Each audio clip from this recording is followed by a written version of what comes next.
issue, life in the night. Where the brawn meets the brawn. Just story told in this love imagination mode. With every stroke, adventures unfold. Release in my soul, soul and soul.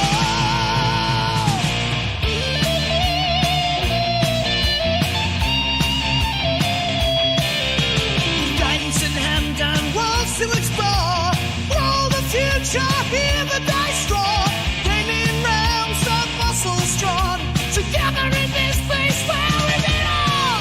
Golden spells casting dreams until the dawn. Leveling up and the world to follow. With painted heroes shining bright.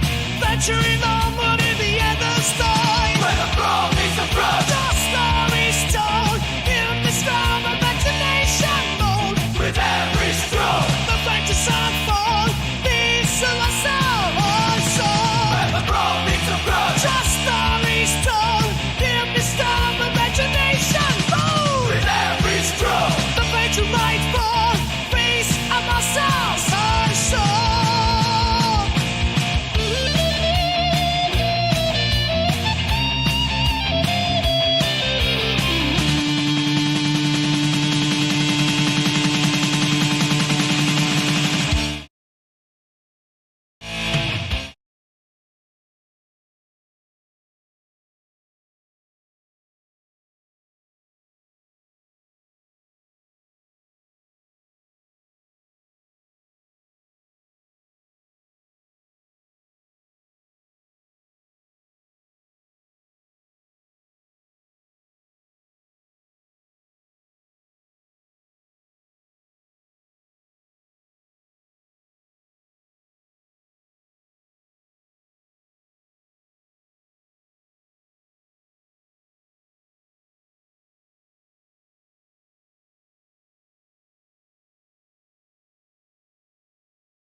There we go. Tech disasters. Gee whiz. Hi, Hal. Welcome to the chat. Thank you for telling me. Welcome, everybody, to Minis-N-Muscles, a place where the brawn meets the paintbrush, where we paint miniature every week. Miniatures like these little fellas. So these little sort of miniatures like this, from the Warhammer realm to Dungeons and Dragons.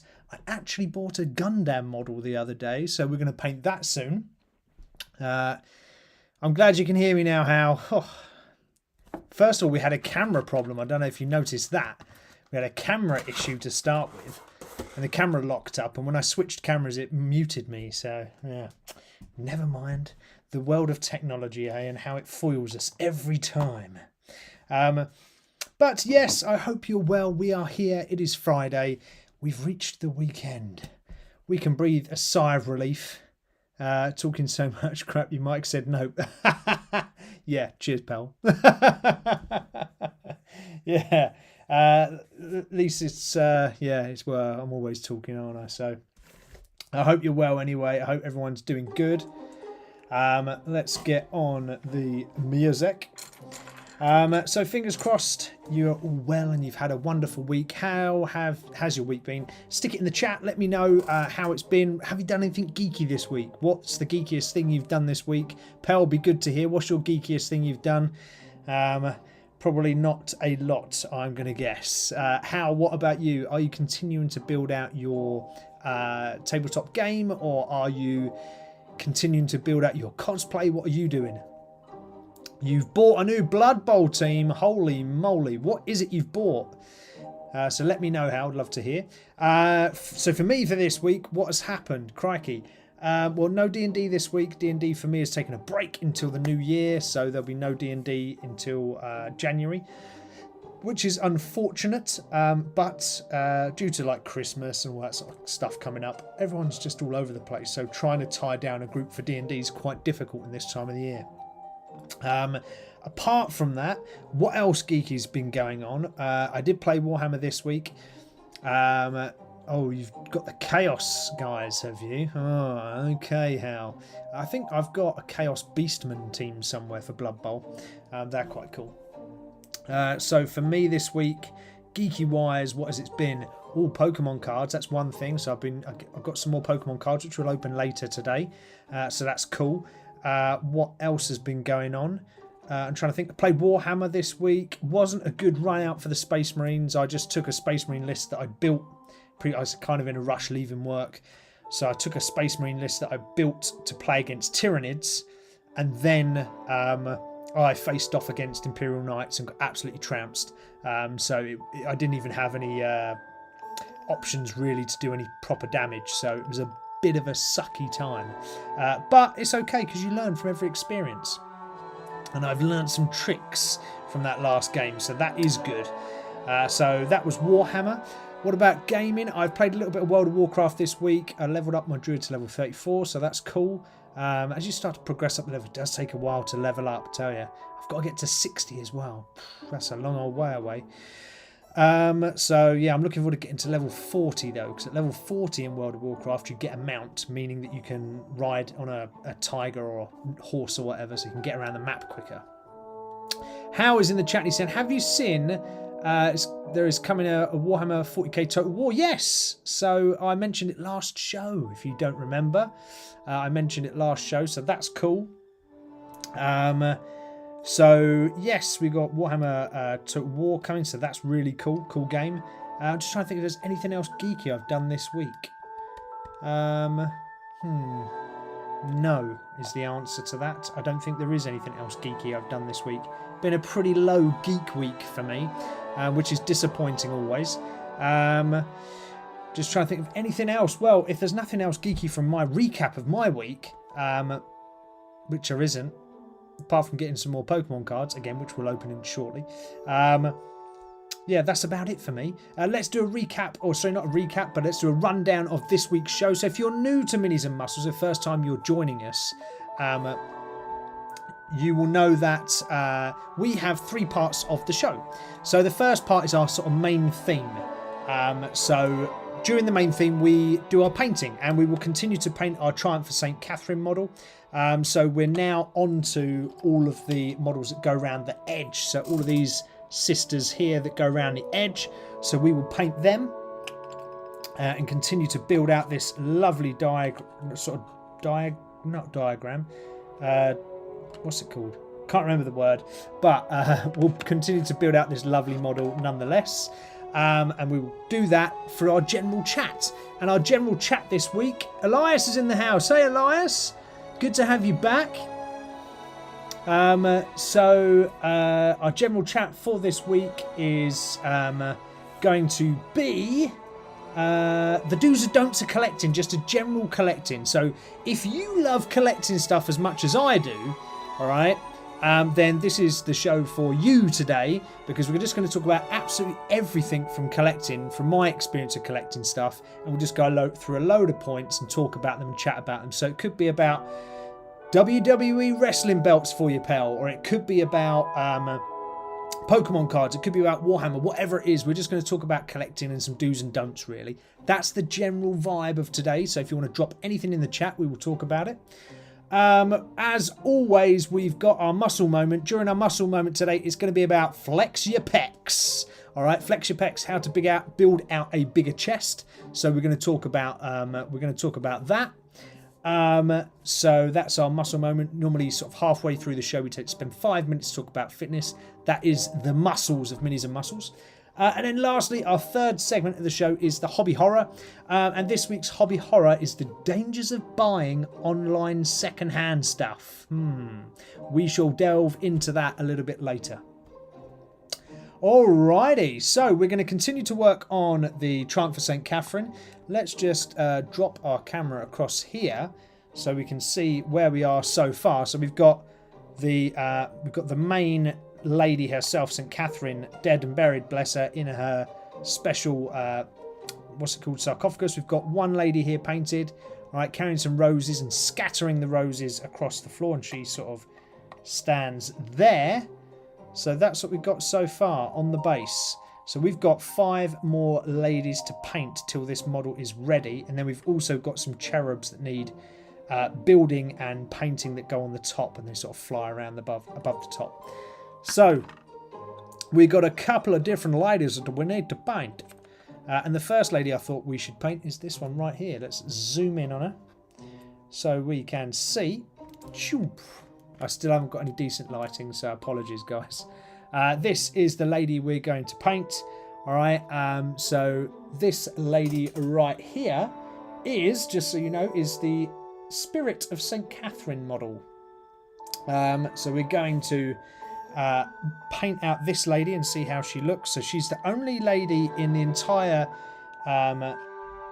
set that's carrying a proper weapon. I mean, these are called relic weapons, what they're carrying, but they're not a weapon in the real sense. This lady actually has the only weapon on her, which is a massive sword. So we will paint that. So we've got a lady like that. We've got a lady like this holding a book, and we've got a lady over here who's also got a little incense holder that she's holding. So we're going to paint all those up. But this one looks quite fun. It's got a shield and it's got a sword as well. So I thought we will tackle her next. Hi, How is saying in the chat. So you have joined the playtest for Inferno. Ah, well, yes, but you've not released anything to do a playtest on yet, How. So I've not seen any books or documents or rules for the game. So like I said, when you are ready with the rules and that, I will certainly have a read of them. That is not a problem. How about the rest of you that's online? Elias, what have you been up to? It's been ages since you've been on the channel. So where have you been? What geekiness have you been up to? It'd be good to hear from you. Wait 1 second whilst I just quickly grab the Pokemon cards, because we're going to need them.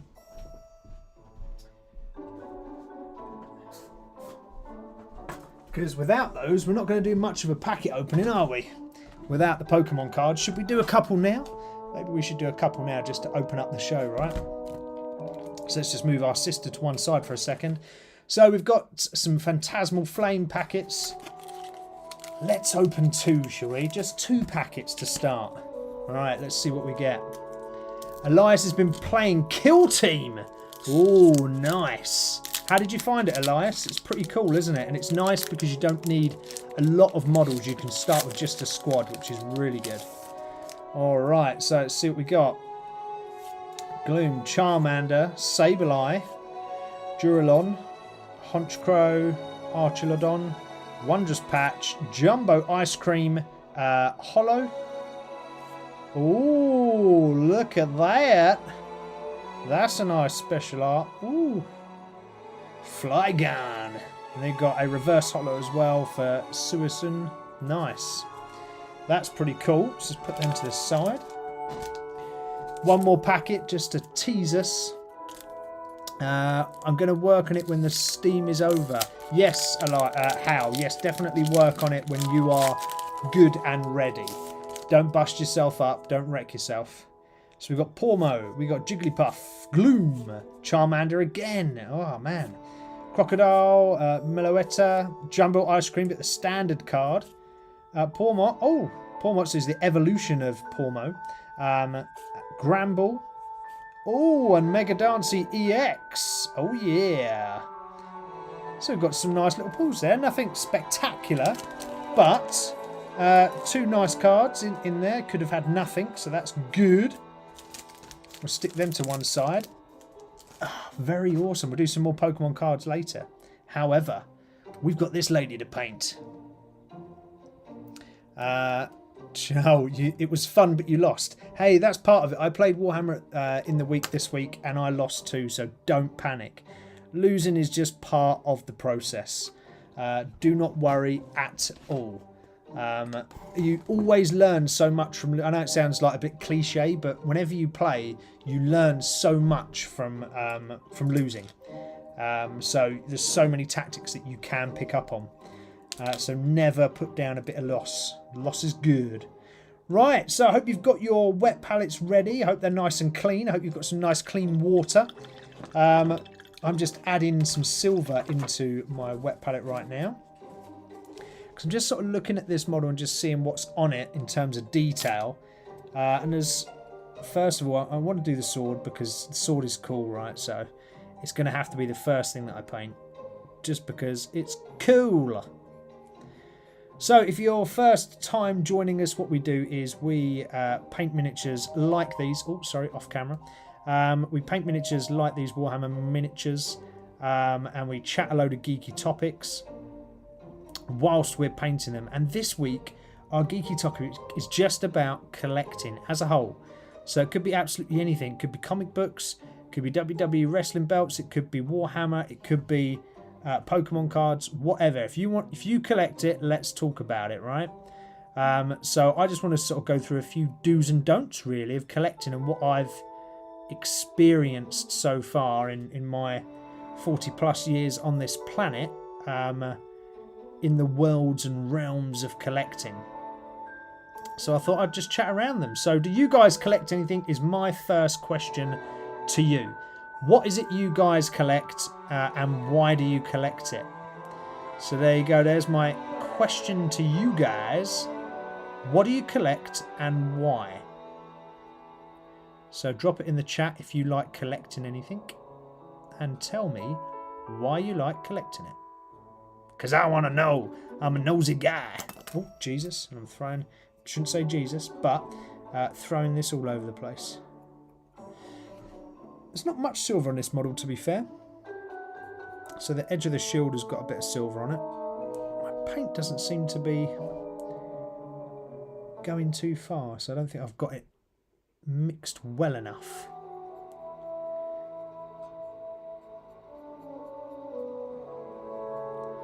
So you soon know when your paints don't really need a little bit more water adding to them, because they don't flow as well and you don't seem to get as much coverage. So that's always a telling sign. But what about you guys then? What do you collect? Come on, drop it in the chat. How is saying that I do too much Orcs and Space Marines. I know the feeling. I have both of those armies as well, and yes, I've got way too much. Way too much.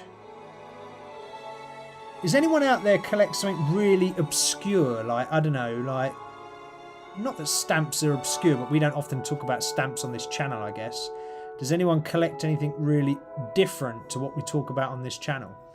I'll just be interested to see what other things people collect. Be quite interesting to see.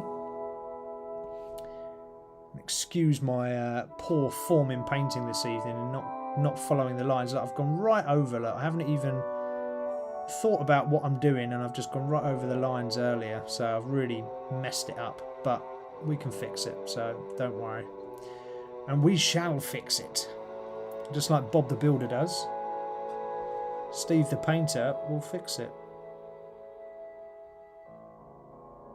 There we go, doing all the back bit there. Lovely. Alright, looks okay. Okie doke, so we've got some coverage on there. I don't think there's much else silver on here. Might just be these little odd bits on her backpack. And yeah, I know this pack has got a special word, but I can't bloody remember it, so don't shoot me. So anyway, do's and don'ts of collecting to our main conversation this evening. I've written down a load of different things that I think are relevant. So I'm just going to sort of run through them, and as we go through them, feel free to join in the chat and let me know what it is that is on your mind, or if you've got a question at all, let me know what that question is. Always happy to talk about them. First of all, do's and don'ts. Let's start with some do's, right? That's always good to start with what we should do when we're collecting. So you have to have, you have to set in place to start with a purpose, right? So what are you collecting for? Why are you collecting? That's the first thing you need to talk about, all right? So what are you collecting and why are you doing it? So are you collecting, for example, a Warhammer army so you can play the game? Or are you collecting a load of Pokemon cards to make money? What is it that you are doing and why? That's really important to set out the why so you can understand the value that it brings to you. So, you know, someone that is buying Warhammer, for example, might spend far more on it than someone that is buying it to sell it, because the person that's buying it to sell it is going to buy for a profit, whereas the person that is buying to collect actually doesn't care about the profit. They're buying for the sort of purity of the game, so they're happy to perhaps pay RRP, so the standard shop price, or they're not going to be haggling over things and worrying about that. So set out so you know your value. Then look at other considerations that you might want to think about when collecting. So first of all, do your research on what you're buying. So everything that you're buying, you should know pretty much inside and out the value of it, and how to get it, where from, and all the rest of those little questions. So do your research on the prices. Understand how much you should be paying and where you should be getting it from. This is going to really help you later down the road, because what you don't want to be doing is going into places and overspending. It's really easy, especially when you start collecting something, to get into a mode of just spend. That's the really easy part, of collecting. Just by going at it like a madman. But you've got to have some kind of sensible approach to it. Otherwise, you will quickly find that you'll either run out of money, or you will, sort of be buying things that are well overpriced or not the right thing you need, just because you're buy mode. So just be careful you don't fall into that trap. So Elias, how is your painting going in terms of your kill team, and how's the rest of your models going? Have you painted anything new recently? I'd be interested to know. How is saying, do you know what would be fun if we host a Blood Bowl 3 game? I don't have Blood Bowl 3 actually. I should get it at some point, but I don't have it currently. I think I have an older Blood Bowl game, but I don't have Blood Bowl 3. I don't think so. I'd have to double check on my PlayStation. I'm not sure though. So we've done a bit of silver on our model, so all the cock-ups I made on the shield. I was saying to see my army become big and big and big. So that is your reason. Yeah, and that's absolutely fine, by the way. So just to collect purely to see your army grow, to get more and more and more variety of models onto the table. That is an absolutely okay rationale for buying things, right? However, just be careful not to sort of get sucked into the trap of buying things that you'll perhaps never use, just to see your army get bigger and bigger and bigger. How, right? Oh, when I get Blood Bowl 3, you're ready to play? Yeah, man. Yeah. Do you know what? The first time I ever played Blood Bowl, I think it was on like a Nintendo DS or something like that. This was years ago. I might still have it actually. I might still have the game somewhere. Oh gosh darn it! Not doing a very good job today. Oh gosh darn it!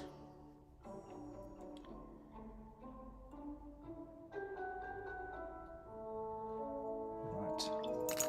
Concentrate more, Steve. Concentrate. Trouble is, but sometimes do you ever have it where you're doing it, you're doing the process, but you're not doing the process? Does that make sense? Where you sort of get into the flow of something, but you're just sort of maybe it's not, you're not doing it with love. I don't know. You're not doing it with love. You're doing it with more just out of habit, or out of muscle memory, rather than sort of really concentrating on it. And I think that sometimes I can fall into that when I'm painting, just to start doing things out of muscle memory rather than really concentrating on what I'm doing. When I concentrate, it goes a lot better. Oh, he says as he holds the brush the wrong way and splodges it all on.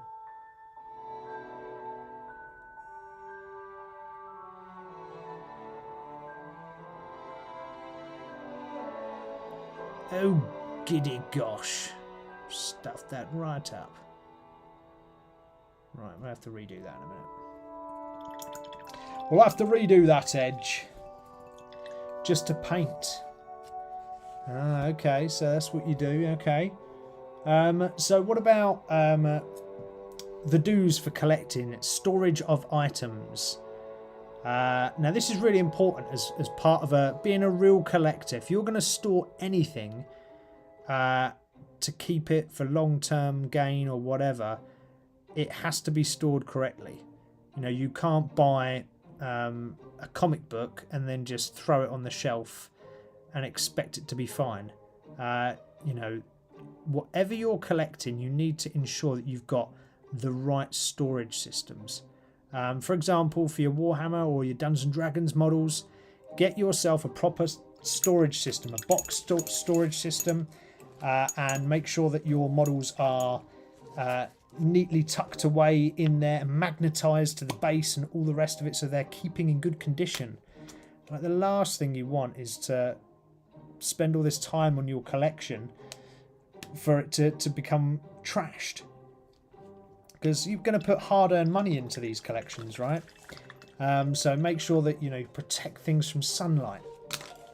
You know, you can't do that enough. You can't make sure that they're protected from accidental breakages. It's so easy to break, especially things like Warhammer models, right? Warhammer models, or again comics, or even I collect these WWE wrestling belts, and they're easy to damage if you're not careful with what you're doing. So, you know, you've got to be ever so gentle with things and make sure you've got the proper storage. So, proper storage, people. Get your storage done. Big point. I had a semi-hobby horror moment the other day, where, and that's a storage-related item as well, where I hadn't got enough storage for my Space Marine army, so I sort of adapted something, and it was real crap, and I broke a model because I dropped the storage, the kind of storage container that I quickly hastened together. Massively regretted it, then went out and, after breaking a model, spent a load of money on the proper magnetised bases so that my models wouldn't fall all over the place. You know, and when you half-assed do it in storage, it's never worth it. Right? These are your prized possessions. These are things that, you know, hopefully you're either going to pass down to your kids, or, you know, you're going to sell for good money. So never ever sort of neglect storage. That's possibly almost one of the biggest tips I could give, actually, of the day, is storage. You can never be shy of a bit of storage. Anyone else had any crazy situations where you've, like, dropped a model, or you've left something somewhere thinking it was safe and actually it completely wasn't safe and you ruined it? Like I say, I did that the other day to a Space Marine, poor guy. Well, I say the other day, actually it was about 3 weeks ago, but still. Same thing. So far, all we're doing is just putting on a little bit of gold onto the sort of halo thing that's above the sister.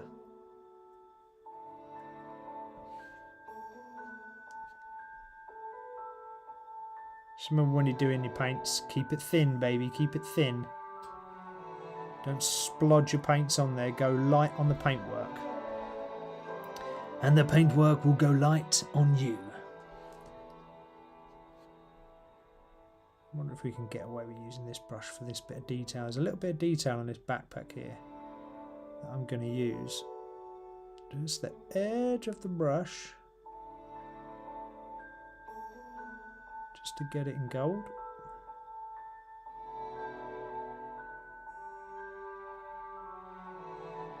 There we go. Lovely jubbly. Right, that's good, that's good, that's good. Turn it back over. So this centre bit here is gold. This is quite a small bit, that's a bit tricky. Hal's saying he only has boxes. Okay, so when you've got your boxes and your models in there, do you magnetise the bottom of the models so that they're not going to go anywhere? So they don't fall over and they don't fall out. That's a big thing, Hal. You've got to do that, bro. You've got to look after them minis. They're so expensive as well, right? So you don't want to ruin them. There we go. Elias saying once dropped a dreadnought. No, dude. Oh, I bet that was gutting. I'd have been pretty miffed if that would have happened to me, to be honest. So in case you don't know, this little sister, that battle sister that I'm painting, is very, very small. Dreadnought is pretty big. Takes a lot of time to paint, and it's more expensive than this little sister that I'm painting. So dropping one of them, not good. Now I'm doing a really hard bit here of these tiny little lines. I don't know if you can even see these little lines that I'm painting gold. Oh yeah, you can just about see them when they're black. This is actually like looks easy, but it's easier said than done to just use a light edge of the brush just to pass over the raised proportion of the model. So you need just enough paint on your brush, not too much.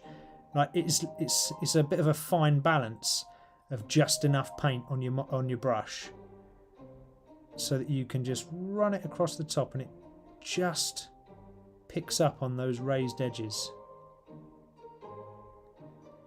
It's a bit of a fine skill, this one.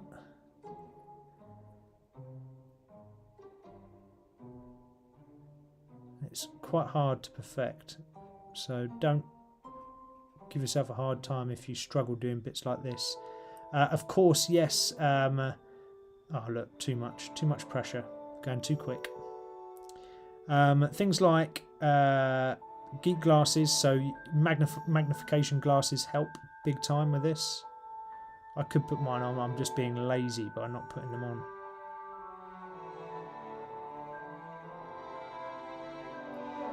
But you can put your magnification glasses on. I will probably put mine on to just tidy that up a bit, just so it looks a bit better. I don't have the chrono to do that. Oh, dude. Okay, so they're not that expensive. So things like these here, look, I'll show you. I got these little magnets from Amazon, I think it was. They're cheap as chips. Just little magnets, bit of super glue, and you just stick it to the base.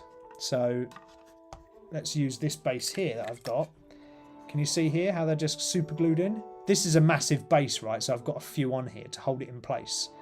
But you only need one of these magnets per model. They're quite strong.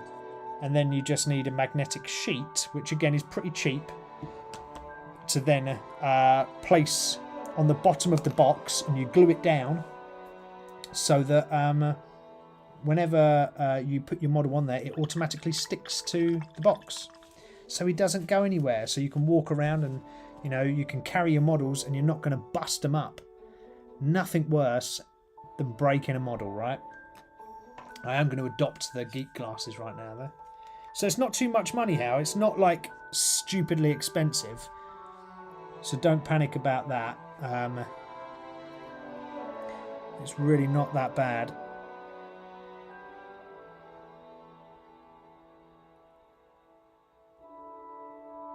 See, I should have done this a minute ago.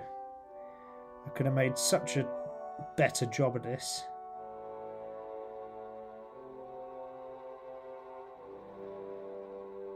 But, lesson learnt. So you go cheap, go twice, as they say. If you don't do it proper the first time, you always mess it up. I can do a better job than that. Come on, Steve. Stop being lazy, Steve. Get to the good bit. Do it proper.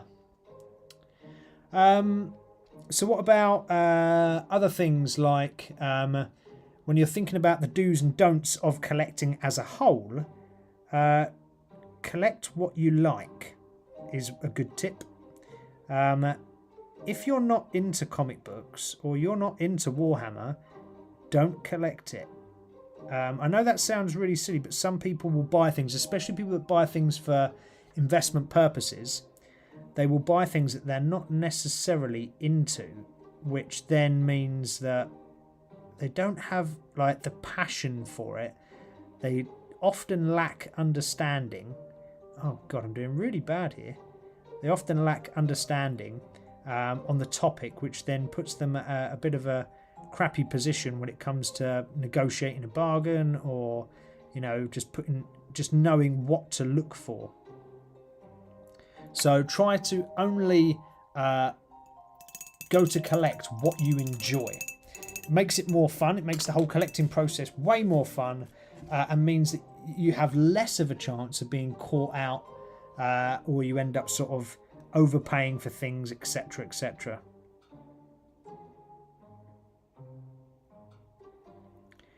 Again, just going back and tidying some of this up.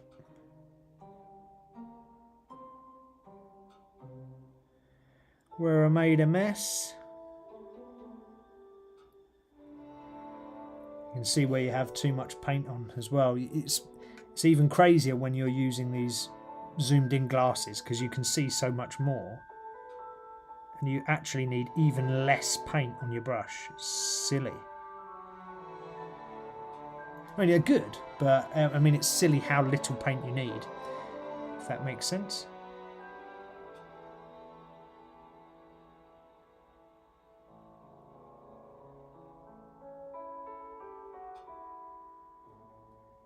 Right. Alright, that's not too bad. There we go. Looks alright.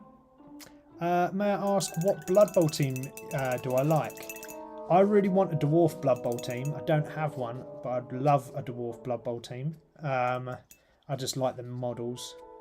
So I'd like those. I do have an Elf Blood Bowl team though. That's what I currently have. And I also have a Chaos Beastman Blood Bowl team as well.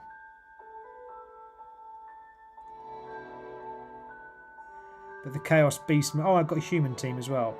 The Chaos team and the Beastman team came in the box set. The Elf team I bought myself, just because I wanted the elves over the human team or whatever.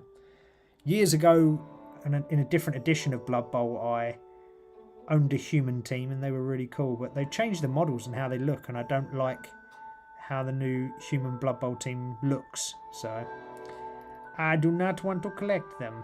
See, it's part of it. You've got to like what it is. You have to like what it is when it comes to collecting. If you don't, you're only making it harder on yourself. Right.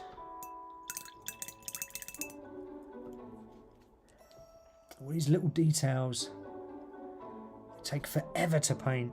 I mean, they're worth it, but they do take a long old time to paint.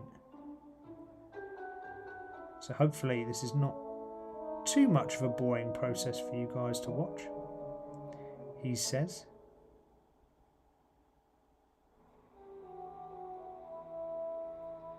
Also, when you get these zoom in glasses, you notice the imperfections of the model.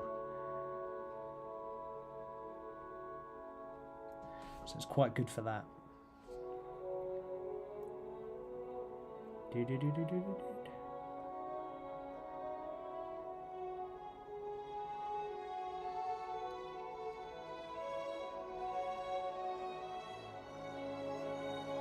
Alright. Don't look too bad. Don't look too bad. We've got, I think it's like a sort of beigey kind of colour. So let's get this onto the wet palette so we can do the centre of the shield. What we're saying in chat, I will be back. Yeah, no problem, Hal, no problem, dude. Catch you momentarily. Hope everyone else is having a good Friday evening. If you're doing anything fun this evening or tomorrow maybe, let me know. I'd love to hear from you.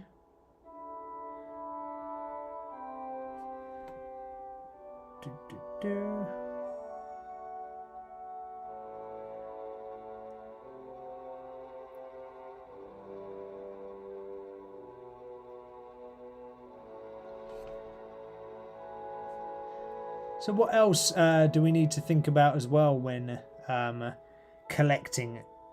Budgeting. I had a good old conversation with someone I know recently about budgeting for collecting things. Collecting is super fun, right? And it has loads of pros and cons. One of the cons is that you can quite easily get sucked into buying a lot of stuff.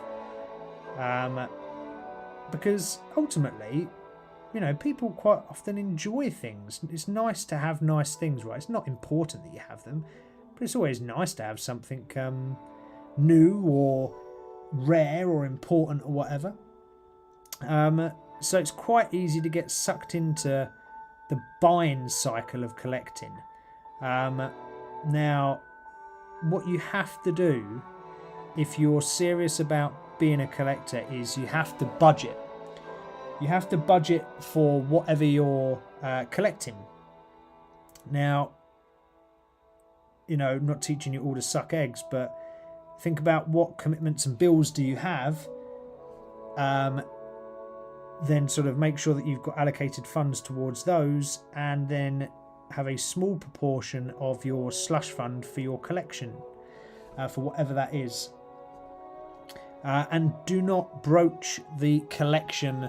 The set aside kitty for collecting.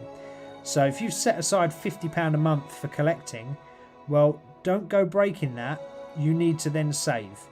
It might mean that you will miss certain things, and some things you will miss, and you may well kick yourself later, but it will save you the heartache of falling into the trap of, you know, buy, and end up costing yourself a lot of money where you've ended up overcommitting and overstretching your finances. Please, please, please do not do that. Only buy where you can afford and where is sensible.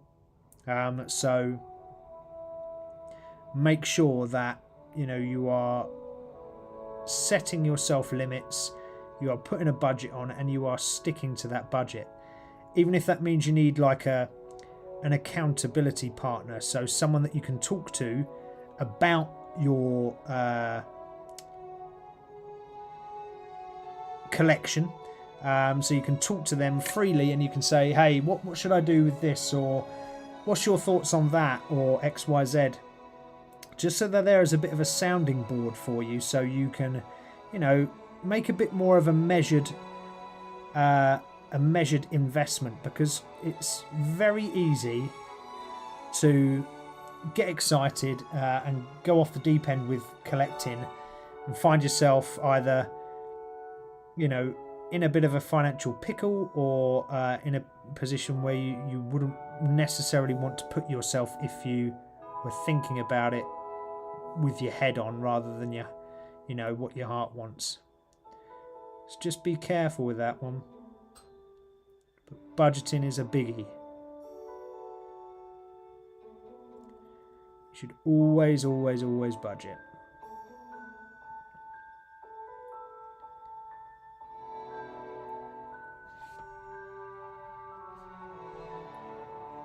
So far this model is going together quite nicely. I quite like it. It's been quite a nice model to paint. It's not particularly difficult in any way, or has not been really tricky. There are lots of little pieces. I think the assembly is actually more tricky than anything else. Putting it together, you know.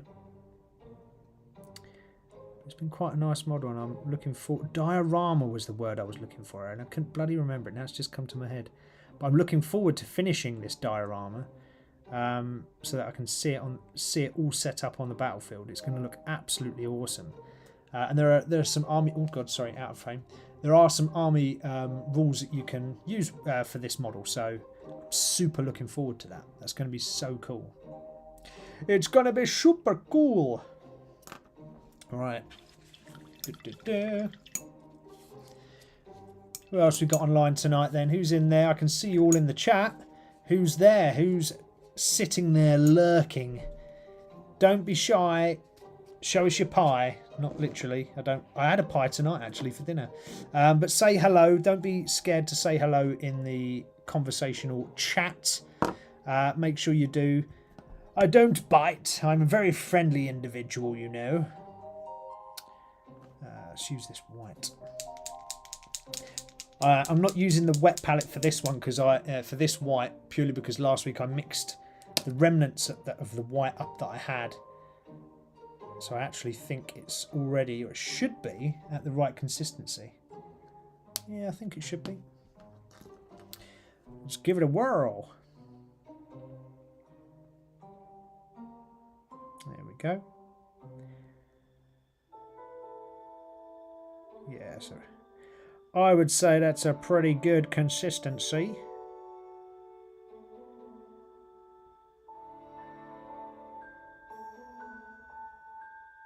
So what else have we got to consider if we are collecting lots of things? So our general chat topic today is collecting stuff, the do's and don'ts of collecting, right? So what you should do, what you shouldn't do, what you should do and what you should try to avoid doing when collecting. And that could be absolutely anything. So it could be Pokemon cards, it could be Warhammer, whatever. What should you try to avoid when you're collecting?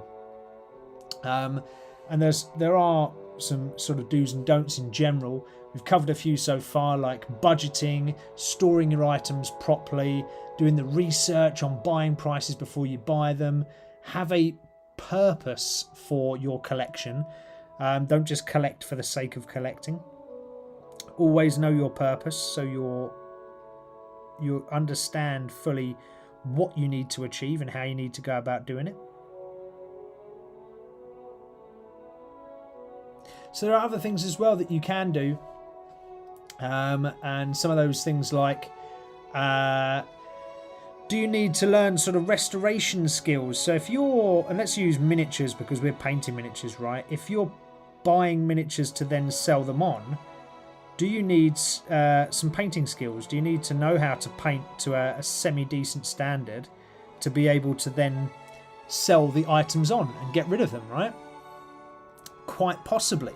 Or perhaps you're even collecting furniture, I don't know, and you've just bought a massive wooden table and you want to then look at selling it on. Well, if it's broken, how are you going to sell it on? Do you need special skills to help you in your collecting quest? So that's kind of aligned to the first point actually, and knowing your why, as in the why are you collecting these things in the first place, right? And you could have a variety of different reasons as to why you're collecting, which is absolutely fine, by the way. But if you do, you need to understand why, so that you can have the appropriate skills to do what you need to do to get it done. If you're just collecting for the fun of collecting, then actually you don't particularly need any skills apart from knowing your subject. So you need to know what the thing is you're collecting, the ins and outs and the intricacies of it, so that you don't get ripped off, for example. Right, what else we've got to paint on here? Elias is still here. Yeah, come on, Elias. I'm glad you're still here, buddy. I'm very happy that you're with us. Where have you been, by the way, Elias? You've been very quiet recently. Have you been hiding? Or is it because we've got someone else from Denmark here now watching?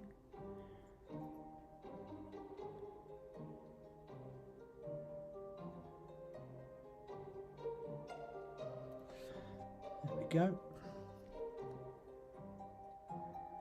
The white on these clouds underneath this, let's call them an angel that is depicted on the shield. I'm doing it in a brighter white because I want it to stand out. I want it to look quite cool. But actually on the box art, it's all the same sort of colour as the figure themselves. I just think it'd be nicer to have it a bit more standouty.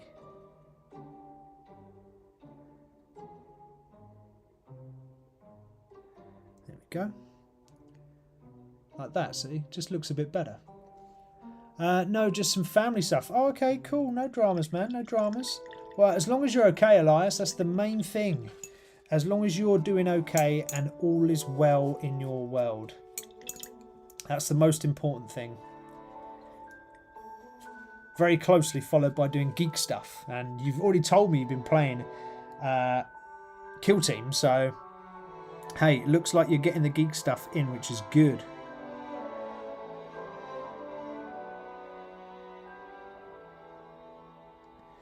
There we go.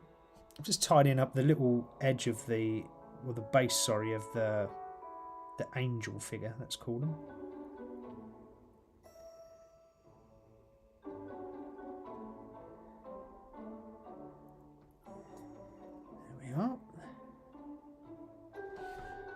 Sometimes you just got to go back on an area when you see the sort of base coat poking through. So that's why it's good to have a wet palette, because once you've made that colour up, it will stay good for a fair few hours, if not days sometimes. So once you've painted that area, you can always come back once you see what it looks like once the paint has dried. Quite often it's that the base coat starts to shine through, and you might not want the base coat to shine through, so you can go over with an extra layer just to make sure it looks a little bit better.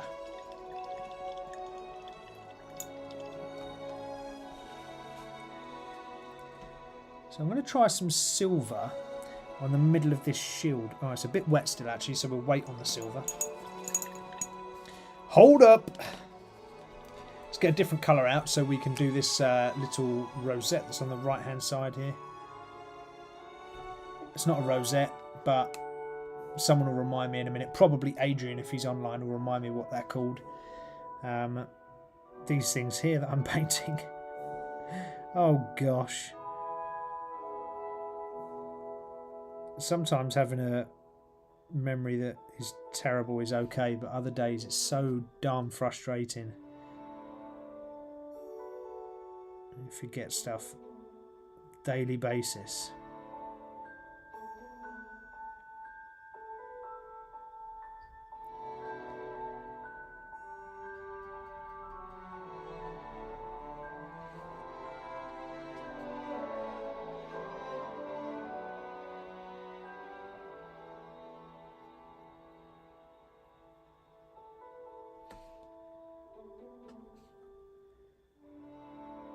Go.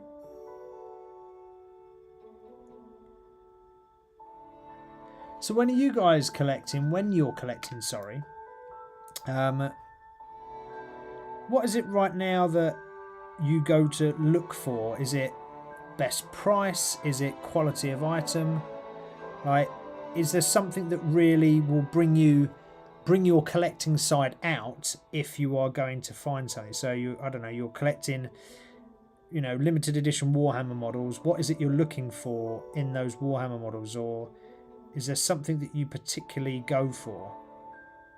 I mean, the reason I asked this question because I was talking with my cousin the other day about WWE belts, and he was saying he was going to buy a certain belt, and I was like, not for me, because he was asking if I was going to get one as well. And I tend to, if I'm collecting something, there's got to be, for me, part of my why is it's got to make financial sense that I think it will make a return later. If it's something I'm collecting to collect, not to display or play with or whatever. So I was just saying, you know, for me, I want it to be signed and I want it to be a limited edition or whatever. So that kind of drives me to make my collecting decisions. But I just wonder whether you guys have got any drivers for your collecting decisions at all, or do you just collect off of heart, basically? So when you see something and you like it, it's just for you. That is the ticket to buy, so to speak. Just what I think looks the coolest. Yeah, I get you, Elias. Yeah, that makes sense. And that's part of it as well, of what I was saying earlier. You've got to like what you're collecting. I wouldn't, in the case of the WWE belts, I think everything's very cool, but I can't buy everything because I don't have billions of pounds in my pocket. So I need to make a bit of a reserved judgment on what I should or shouldn't get. So that's why I typically sort of wait for the rare item or the limited edition or whatever when it comes to that one, because they're quite pricey items, I guess. Warhammer's, you know, it's expensive, but it's not hundreds and hundreds and hundreds of pounds, or certainly not the models that I buy. So that's a little bit different. So you can afford then to purchase something that you just think looks cool, and you're like, oh great, I love it, it looks awesome, so I'm going to buy it, right? So that it's sometimes, I think it depends on what it is you're collecting. Or it certainly does for me anyway. In terms of what it's going to bring to me. Is it going to bring value in my life, as in I get to use it on a weekly basis, like Warhammer, like this, I'll get to use this model on a weekly basis? Or does it sit in a cupboard waiting for me to, you know, pass it on to, you know, whoever it is? So there's kind of two trains of thought there.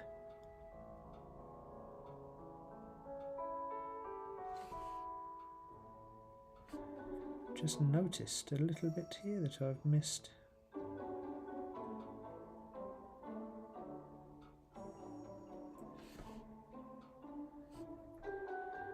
The same on the other side. There we go. Yeah.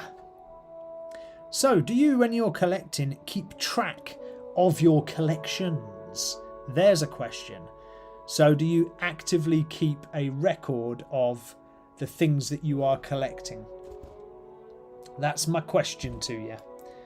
Do you actively take a record of things that you're collecting? Do you keep like a logbook? Do you keep it written down somewhere? How do you track what you are buying, not buying? I want to know. Whilst I get a new colour, I'm going for red this time. I'm going to start putting some red onto her cloak.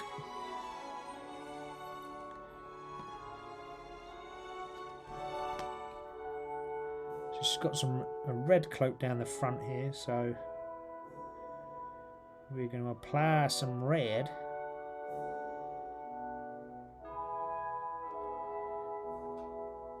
Oh, we've not got any American viewers on whilst I'm doing a really silly American accent. I can do a half decent American accent, but that was a silly one. So if there is any American watchers right now, I do apologise. I do apologise, old chap. One certainly didn't mean to offend. There we go.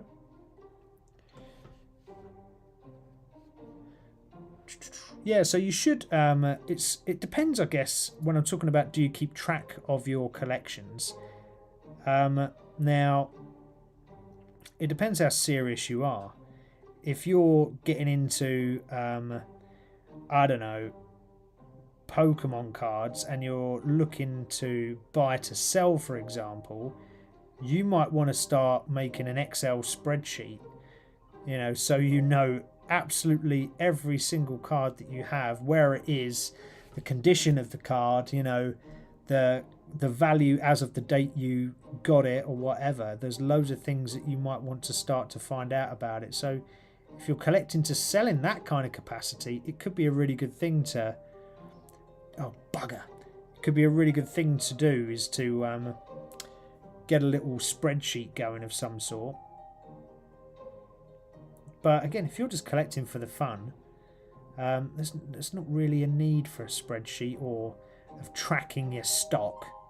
That's only for real serious collectors, you know, real serious peeps that want to get deep into the world of collections.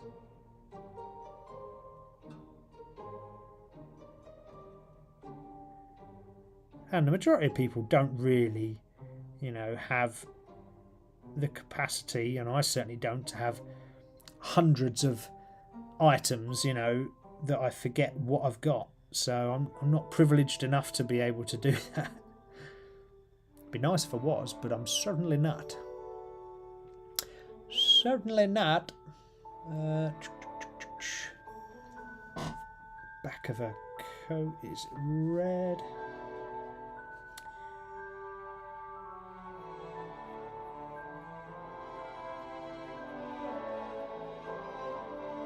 It's nice once you've done a little bit of detail on a model just to go crazy and not have to panic and worry so much, and you just sort of get the paintbrush and you throw it down the model a few times just to sort of break that intense concentration. So again, if you're painting models and you're finding it hard and you're getting a bit of a hard time, or maybe you're making a few more mistakes than normal, my advice to you would be to pause for a moment, either walk away from the model completely, or if the model has an area like this where I can paint it and I don't really have to think about it, you know, that's not a bad position to start either. Because you can literally just throw red on and not worry too much. Red's actually a little bit too thick, so it's not going on as smooth as what I wanted. Mix your colours properly, peeps. I tell you guys that enough. I should be doing it myself, shouldn't I?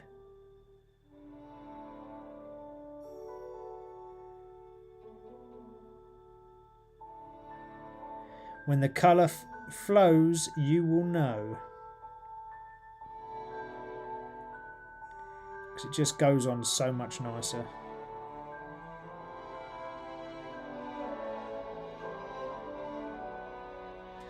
There we go. You could always take photos of your stock as well if you're that way inclined, of keeping good records of things. So you could keep photos of stuff. That quite often helps. It's also an easier way perhaps than writing a list or making an Excel spreadsheet, you know.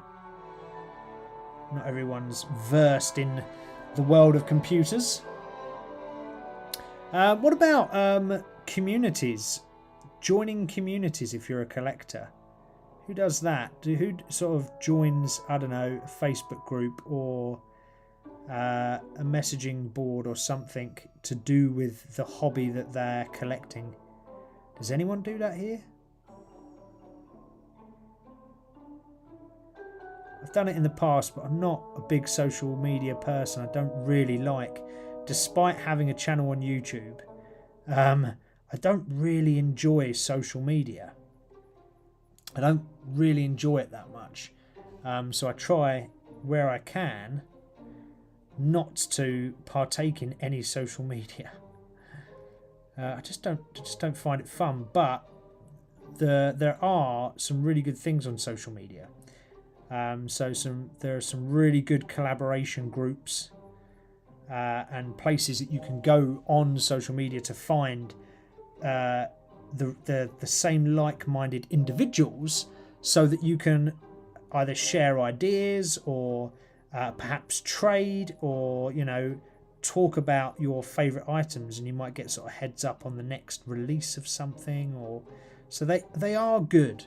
But if you're not a social media person, it might not be for you. But as I'm not, but they are really good for getting heads up and networking with people as well. And networking with people is, if you're gonna really get into stuff collecting wise, it's real helpful to be able to network with people when you're collecting, because you never know when these people might be able to help you out, either get an item, find an item. They might be at a show and they might tell you about an item or something. So having a good network of people is super helpful. Super helpful. You're saying you joined this? Yeah! Hell yeah. Well, I mean, Minis-N-Muscles ain't quite the power network yet, Elias, but, you know, oh, bugger, I've just really stuffed that up, haven't I? We're not the power network yet, but we will aim to get there, right? With your help and the help of people like Hal and Adrian and Joel and all of our other subscribers, we'll get there. We will become a power network. And who's to say, like, one day, maybe, Minis-N-Muscles will have like a sort of selling page or something, and we'll, you know, do lives just about, I don't know, selling Pokemon cards or something. That would be really cool, actually. I'd really like to do that. That would be pretty epic. But we'd certainly need a lot more followers before then. And we've not quite got there yet, so, you know, maybe in a few years. Although, I really hope that, for me, 2026 sees a big boom in subscribers for Minis-N-Muscles. I really do. I really hope that happens next year. That'd be mega. If we can get, you know, up to 500 or something, that'd be amazing. That would be super cool if we could get there. I mean, I don't know if it's possible, but it would be lovely if it did happen. It might happen one day, right? Get to 500 subscribers. That would be cool. That would be pretty epic. I'd like to get there. Ooh, it's halfway through the show. Let's do our muscle moment. I'm just going to clean my brush quickly whilst we chat. Let's change over to the big screen. Big screen, there we are. Let's take these off. Boom. Hopefully you're all enjoying the show so far about talking about collecting in the geek world. Whilst I'm painting a sister a battle. Just cleaning off my brush before we take a slight pause in the schedule for our muscle moment. I mean, we wouldn't be Minis and Muscles if we didn't talk for 2 seconds about a bit of fitness, right? We've done it since day one. We will do it forever. We will continue to inspire everybody to partake in a little bit of fitness somewhere, because we are the place where the brawn meets the brush. So every week we take 5 minutes just to talk about fitness. In fact, I'm going to have a swig of water quickly. All right, stick that back there. So we take 5 minutes just to talk about fitness. And this week I wanted to talk about flex your pecs. All right. So how to get bigger pecs, how to build the chest out, how to get a bigger chest when from your workout. 5, as always, 5 key exercises. We usually do 5 good points if it's just a general fitness topic, but 5 good that's 10. 5 good exercises for building out your pecs. And what are they? Well, I will tell you what they are. Number 1, bench press. Okay, so you must. If you want a bigger, stronger chest, you must do bench press. If there is one exercise that you take away from this, is bench press for big chest. All right. So it's lying flat back onto a bench with the barbell above you, and you're just pushing it all the way to the sky and back down again. All right, to a 90-degree bend and back up. All right. Bench press, nice wide grip on there. So don't have your hands like this. This is more of a tricep press. Have your hands nice and wide and be pushing all the way out and up. It's real good. In fact, just by doing that, I can feel myself, where I worked my chest out this week, I can feel bit of a pain on my chest. So bench press, it's the king of chest exercises. It is the number 1. You can go real big and heavy on this. So this will probably be one of your heaviest. In fact, it will be your heaviest chest exercise. So you can go nice and big with the load. And it's absolutely awesome for pumping up that chest. Exercise 2. Incline dumbbell press. So that is back on the bench again. Instead of being completely horizontal, bring it up to about a 45-degree angle. And you sit back and you just, again, pushing up. So this just changes the part of the chest that you're targeting. So you're actually getting more of the top end of the chest than you are the bottom end in incline press. So go for those as well. Absolutely awesome for a sort of continuation of growth throughout the entire chest. Next one in 3. Chest dips. So dips onto, so it's like a tricep dip. So find those bars, lift yourself up and bring yourself all the way down. But again, nice wide grip on the dip. Okay, so you need quite wide bars. Some of the bars in the gym are not particularly wide. So find yourself some nice wider bars. Get your chest all the way down, leaning forward. In 4, that is cable flies. So this one is bringing the arms from out. Oh, why am I looking so twisted like that? There you go. There you go. Bring yourself from out this position all the way into the front and curling it in. You can do it at a slight leaned angle, so it's slightly down towards the ground. Just curling it in every single time. Really good exercise. You'll go a lot lighter on this than the first 2 exercises. The chest press, the bench press and the incline dumbbell press. On the flies, you'll go a lot lighter. Then last exercise is push-ups. Push-ups, good old-fashioned push-ups. Notice in this 5 exercises, there's 2 that are body weight. The dips and the press-ups, okay? Body weight exercises are still really key, so always try them. So with your push-ups, again, hands flat, pointing forwards on the body. Arms nice and wide. Don't keep the arms in close because that will do the triceps. Arms out wide, all right? Nice and wide, and then just pressing out and down, getting that chest all the way down. I can feel that already because I did chest 2 days ago, so it's a bit tight. So they are your 5 good exercises. Bench press, incline dumbbell press, chest dips, what was my 4th one? Cable flies, and then press ups. All right, they're your 5 exercises for flexing the pecs. All right, that's my muscle moment for this week. There we go. Back to our lady in red. So I need to don my glasses again. Who's this Don you're talking about? Oh, dad jokes. Dear me. Just covering up a bit of mistakes that I made earlier. Just a bit of an overshot with the red. And sometimes when you're working in a bit more of a confined space when you're painting, you will find that you have a bit of an overshot. Absolutely fine. Do not panic. Do not worry. It's completely fine to have one. It's not your problem.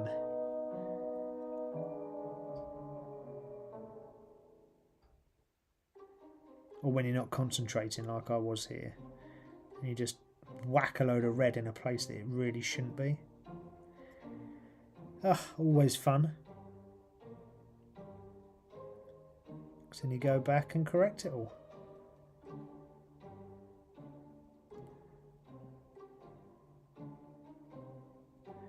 Lovely. All right. Okay, that's not too bad. Just checking all the other areas actually now, guys. So this is like when you put the model down, you come back to it after a little pause. Great opportunity for you just to check it over, make sure that you're happy with how it's looking and what's on it so far. Because there might be little areas and elements that you want to tidy up. Just take that moment to do so.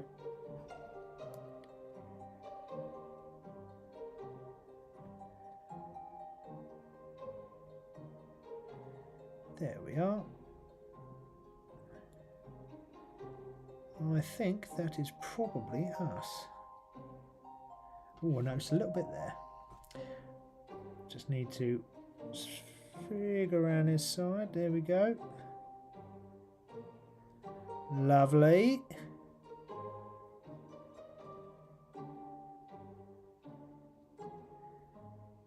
Sweet. Alright, that's not too bad. It's a bit better. Oh, there's some on the legs, damn it. Oh, gosh darn it.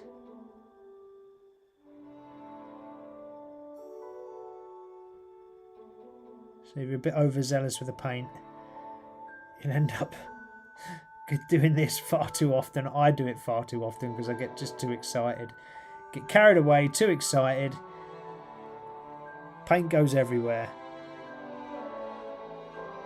So, as you've probably learnt from these videos when you watch me painting and you chatting away, I always make mistakes. So I often go back to fix them. Well, I always go back to fix them, but the point is I quite often have to go back to fix them because I have no other choice. Because I've messed up somewhere. There we go.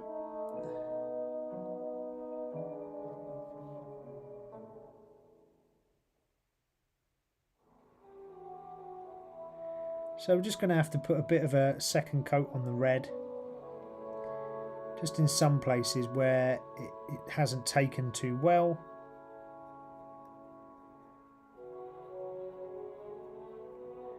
And again, sometimes this happens. Don't fret if it does. It's not an issue. Sometimes it might just be where your paint consistency is not great. Or it might just be a bit of an oversight, right?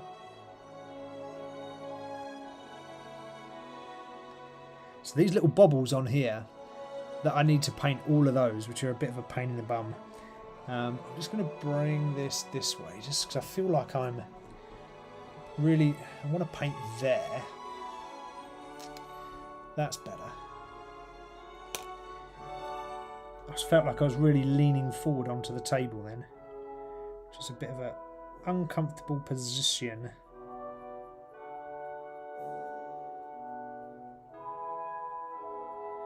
There we go. Nice. Well, the front's not too bad actually.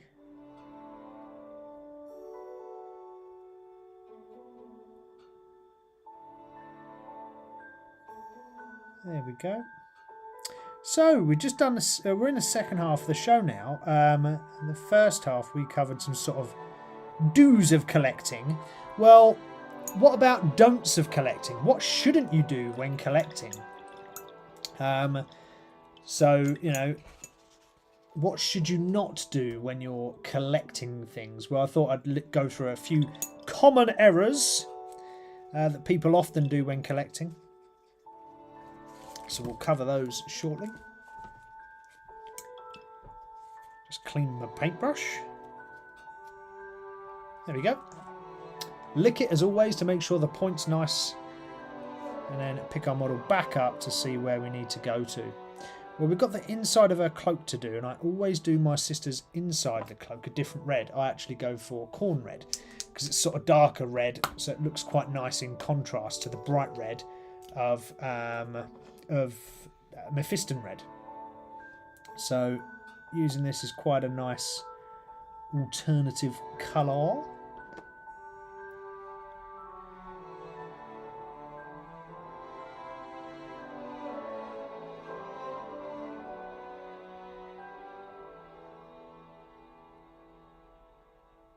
Quite like having that the two reds against each other as well. Quite like that as a look. There we go. So what shouldn't you do then when you are collecting? What's the sort of big no-no? So the first one that I wanted to talk about with you is avoid becoming a hoarder.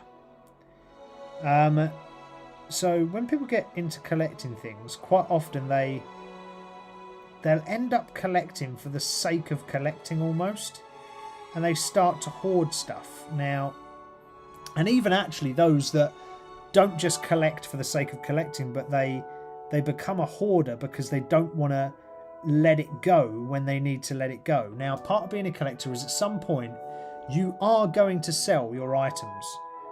That is part of being a collector. they are going to be sold at some point. Now, what you don't want to be is you don't want to be the fool that keeps hold of things forever and ever and ever until the value is depleted and they hold no market value, right? So actually you want to be a little bit smarter than that, and you want to enjoy the item when you've got it or while you've got it, and recognize when it's time to let something go, and allow it to move into the rest of the market. That's preferably when you're going to get the most profit from it, is the best time to do that. Quite a bit of a skill to be able to navigate collecting in that manner and knowing when the best time to get rid of something is. However, the more you collect and the more active you are in the collecting world, you will start to understand the nuances of the item that you're collecting, and when a good time is to sell and when not a good time is to sell. Like, I was talking to a friend of mine the other day about Magic the Gathering cards, right? And Magic the Gathering cards, although playing cards just like Pokemon, the retail value actually dissipates over time. So they don't, apart from like the classic early 90s Magic the Gathering cards that seem to hold value, modern Magic the Gathering cards have like a big hype, and they sell really high, and then all of a sudden the value drops off. Whereas Pokemon, the values generally tend to go up, not down. So, that's the sort of nuances that I'm talking about, understanding the differences in the markets that you're buying in. So, take your time and your patience, but don't be the hoarder and don't hold on for it forever and ever, because it will not be worth what you think it is. You will have this, big price in your head, and actually it will be worth half of that. So don't miss out on the opportunity through being a hoarder and wanting to keep hold of it. Make sure you sell when the time is right.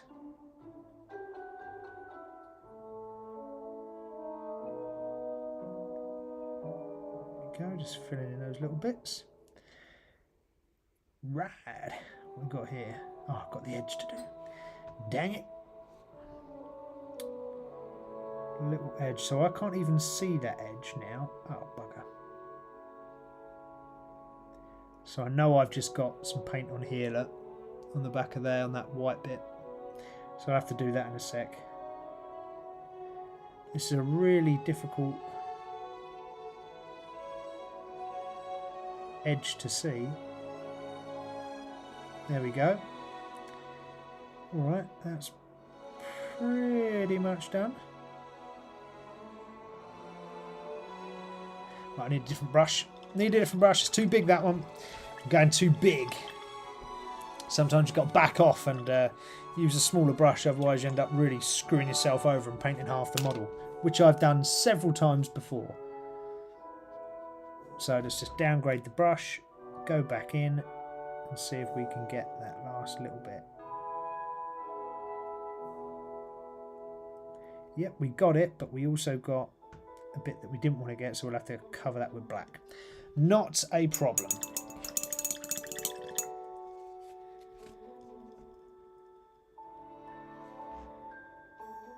Oh, there's red there as well. Sod. Forgot that, didn't I? Silly boy.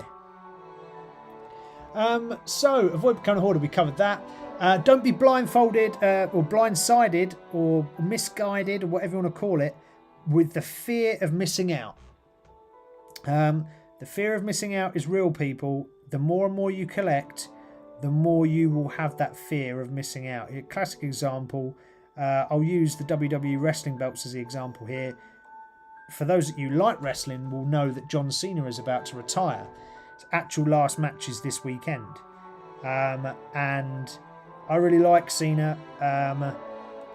And there was an opportunity to buy a belt, and I didn't do it. And now I've got the fear of missing out, that I've missed my opportunity. I've been kind of kicking myself that I didn't buy this belt. Now, is that a fear of missing out? Yes. Am I right to be frustrated? Possibly. You know, but you just never know, right, with collecting. You never know when the right time is, when the right time isn't. You've just got to make the best guess that you can at that current moment. So although I missed out on that belt, the fear of missing out did get me, and I went and bought a different John Cena belt instead. So I do have my John Cena belt on the way, being delivered, which is nice. But that was through fear of missing out, really, because I didn't want to miss out on the opportunity to get something when it was still at the base price. But I also got the item because it also holds some. The item I got, I was at the event with my cousins, so I actually got the signed item from the event that I was at with them, which then gives it some emotional connection as well. Which is the second part where, you know, you can think, well, even if it doesn't go up in huge value, it means the item means something to me because I was there. So when you're collecting as well, if it can have a personal tie, it actually can give you greater value. You personally, it doesn't mean that it's worth it in the market, but it will give you greater value and greater enjoy, and it will allow you to enjoy the item more so. But yeah, fear of missing out is definitely real. I can attest to that over the past week.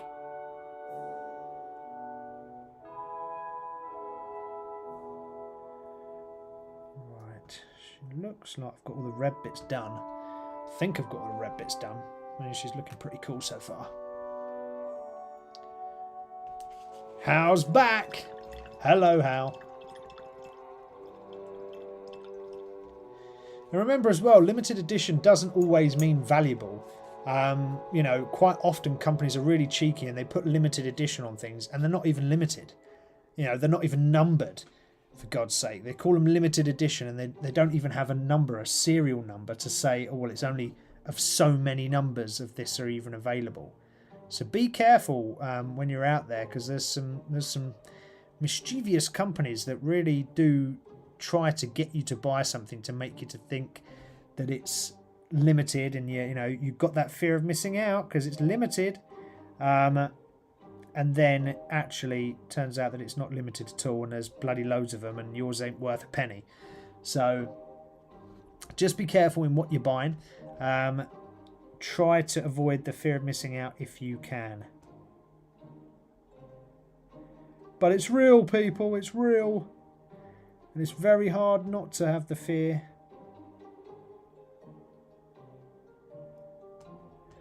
What else? I've got on here, don't ignore condition. Now, when you're collecting on stuff, it's very easy. Like, let's use Pokemon, right? To get a first edition Charizard that, you know, you think is worth 100,000 or whatever. I think Jake Paul paid something like, Logan Paul, I think, paid like 2 million quid for a first edition Charizard. Something ridiculous anyway he paid for this card, Pokemon card. And it was a graded 10, right? But just because you found that first edition Charizard doesn't mean it's going to be worth $2 million. It might not be the same grade as that one that Logan Paul bought. It might not be, you know, worth a bloody anything. It might not be worth a rub. But make sure you check the condition of the item. There's nothing worse than buying an item and thinking you're getting something and you end up not getting what you think you're getting. That's the worst feeling in the world. So just be careful when buying stuff. Make sure you get what you think you're getting. Check that condition. It is really, really worth it. Take an extra 10 minutes just to study it, check it against others, get someone else to look at it even. Because, you know, having a fresh pair of eyes look at it rather than your own. I always do that, even to this day. If I'm going to go buy something, not because I need my dad's say so, but I will ask him his thoughts. What do you think of this? Not because I need his permission to buy it in any way, shape or form, but I just want that extra set of eyes just to look over something, just so you know, I get that extra perspective.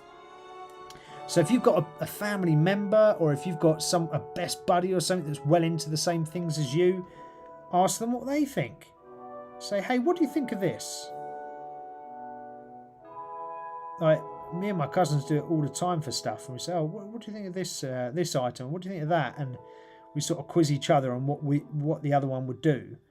And it's really good to have people like that where you can just, you know, ask the question and see what they think.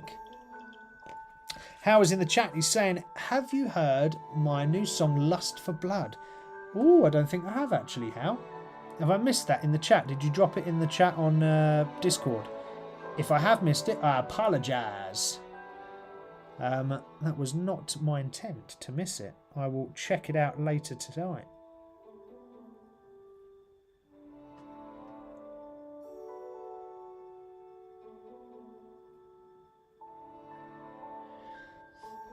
Just repairing some little bits that I'd messed up on or gone over the edges.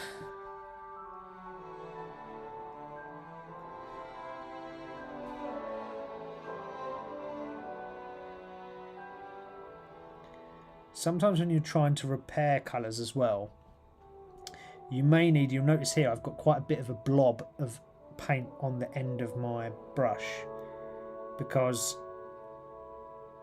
sometimes you do need a little bit extra just to go over, just to cover up any mistake. So bear that in mind, especially if your colours are well watered down, which it should be, like any good professional painter. But just be prepared that you might need to go over a couple of times if it's not particularly thick paint and you're trying to cover up a mistake.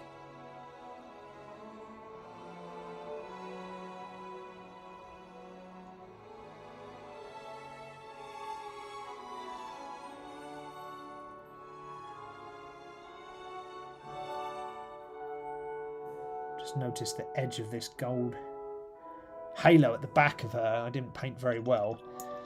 It's really difficult to get just the edge, so I've gone over, and I'll have to go over with black as well at some point just to tidy it up, but never mind. Right, what we got left on this girl? So there is a little bit of silver that runs down the centre here.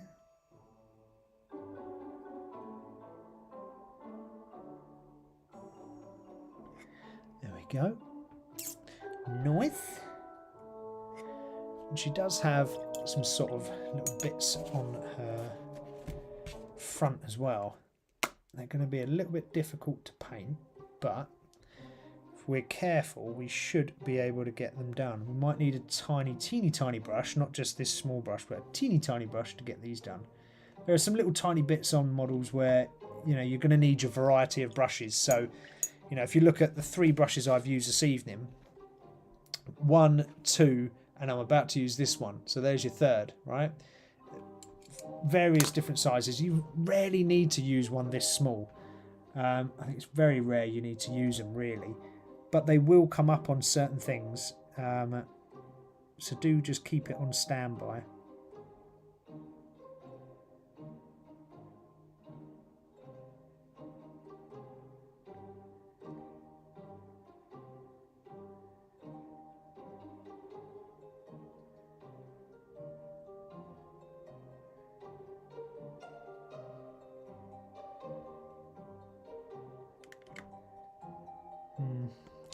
Not quite got it on there. It's okay, but it's not great. I'm not overly impressed. I have to tidy that up with a bit of black in a second.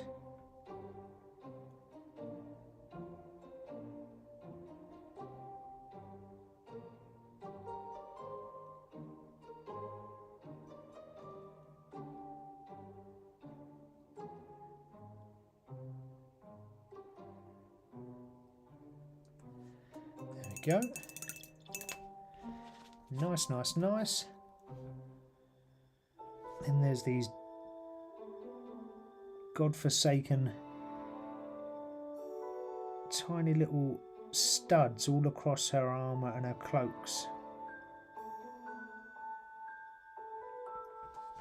These real small little silver studs.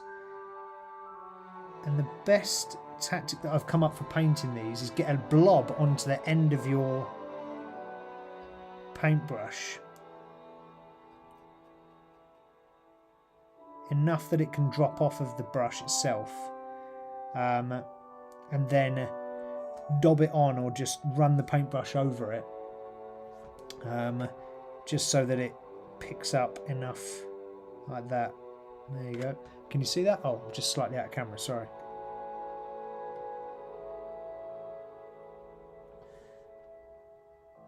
Because little tiny details like this are really nice.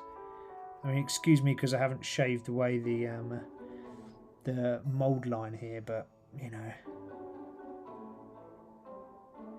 Sue me. I don't think mould lines sometimes are the be-all and end-all. I'm certainly not going to worry about them too much.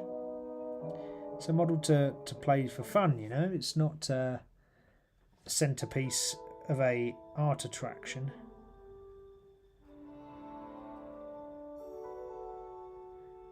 As long as you paint your minis to a decent standard, people will still appreciate them anyway as a bit of art.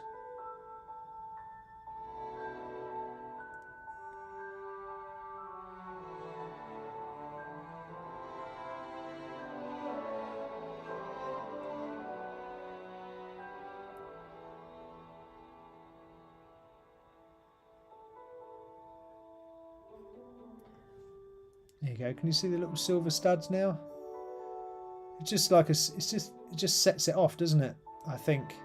I mean, a personal opinion, my personal opinion, but I think it just looks cool as. Cool as. Right, we need some brown for the back here for this pistol case, holster, whatever you want to call it. Doop. I forgot our main chat, what we were talking about, so I got kind of derailed on something, as I always do. Oh yeah, we're talking about limited edition doesn't always mean limited edition. Make sure you check on condition. If you are into collecting, a lot of whatever it is you are collecting will have some kind of authentication. So, for example, Pokemon cards have grading companies that grade cards. And you can check the grading of the card to make sure no one's stitching you up. WWE belts have the similar thing. They are not graded, but they have authentication numbers on each one that you can check. So most things that you collect are, you know, can be authenticated. Even like an old school comic that you might have in your collection, you might want to send that off to a grading company to be checked and verified, right? You might have got a signature from your favourite actor back in the day, and to make sure that's authenticated and you've, you know, got that and it's something nice to keep, go get it checked. Go get it, make sure someone checks it, a verified dealer that works in the sort of memorabilia type company that can check all those sort of things. It's always worth getting them done if you're thinking of it as an investment piece. There are certain, you know, for example, Pokemon cards I'd never get graded because there's no real point, but there's other ones that really are worth it, and you should always consider sending the valuable ones off. I'm actually about to send some off very soon. I'll actually probably do it after Christmas because it's probably a massive Christmas rush, so I'll get some graded in the new year. But that'll be super cool. I'm well looking forward to those coming back, because I'll be able to see what grade they got and whether they come back as a 10. That'd be amazing if they did, but I don't know if they will. Hard to tell. Hard to tell with these things whether they'll come back and they'll be highly rated when you get them graded or checked, verified. But, you know, nice little thing to do.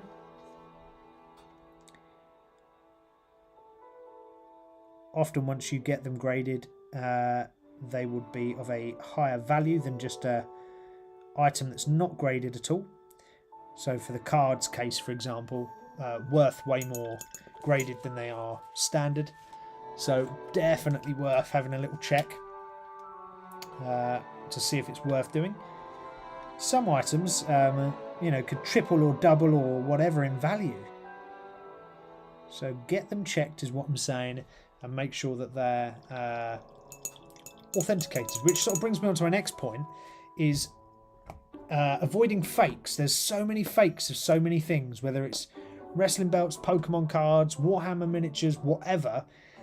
They exist. So it's really important that you do take scamming seriously. There are so many scammers out there that will absolutely do you in for no good reason at all. Well, there is a good reason for them because they get your money, but you have to be ever so careful. So please, before you buy stuff, or when you got something, get it authenticated, get it checked before you put a load of money into something, because there's too many scams out there that will bite you in the back of the arse if you get it wrong.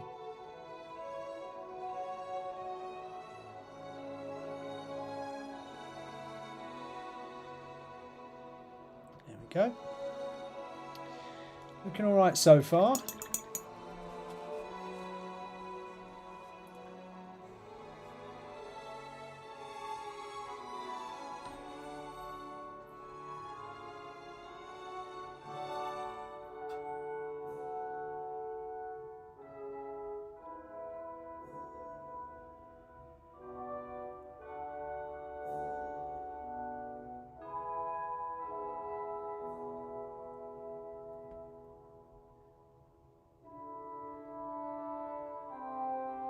Go.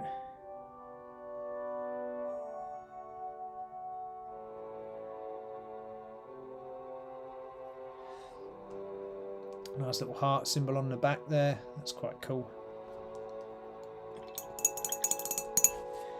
Tinkety tink. What's the time? Ooh, 1:45. Best do a hobby horror moment. All right, well, we can do our hobby horror whilst we're still painting, right? So, third section of our show, for those that you are new to the channel, hobby horror. This is a part where we talk about something that's gone absolutely disastrous when doing our geeky thing that we do, whatever that is.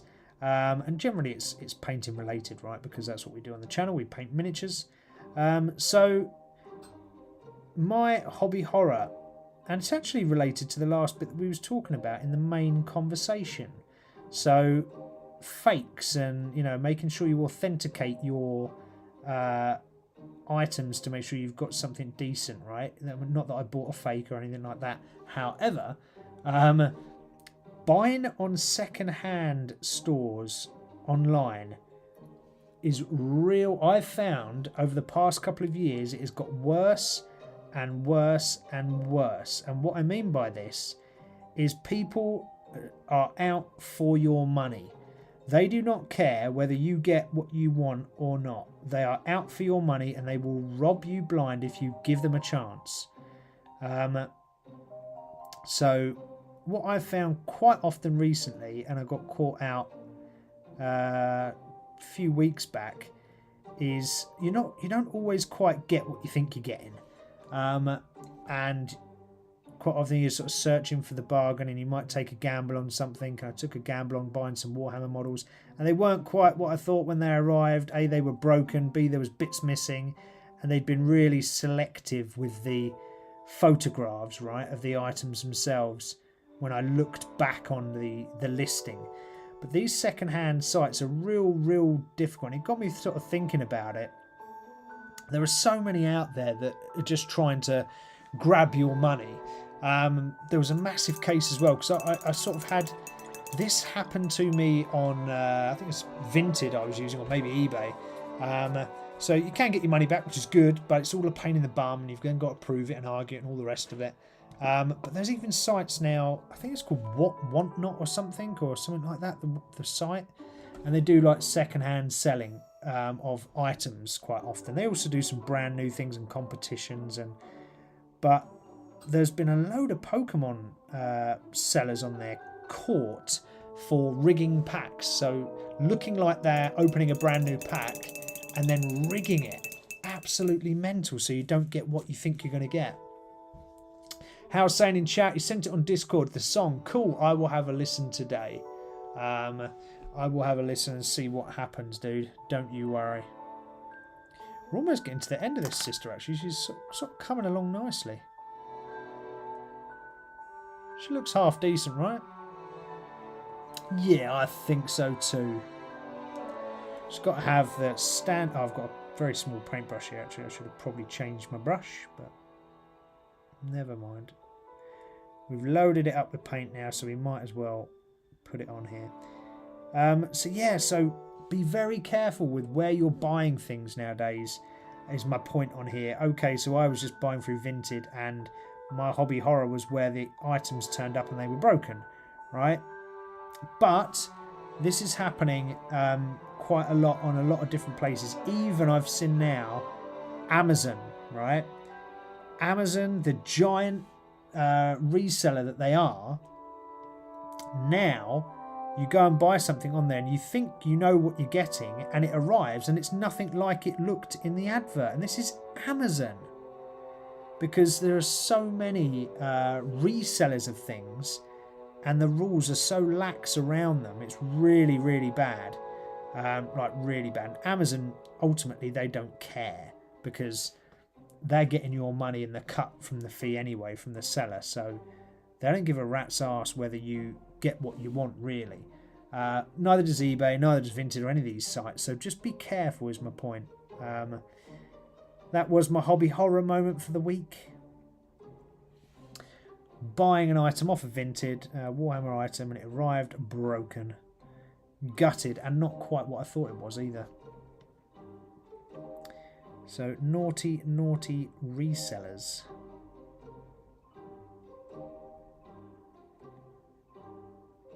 Yes, that's kind of tied into, you know, the sort of idea of just being careful of what you're buying, fakes, you know, checking the condition, making sure you authenticate things, you know, so it kind of goes on along those lines. So just be careful is what I'm saying, people.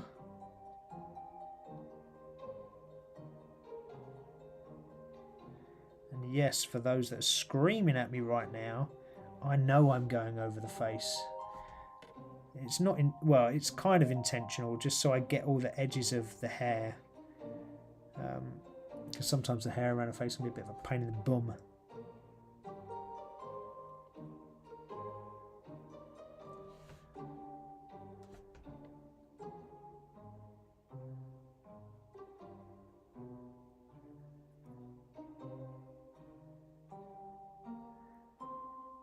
And then all I do is paint the face later, and you can correct it and go over the bits that you've gone over. Bit of a cheeky way to do it, but it works.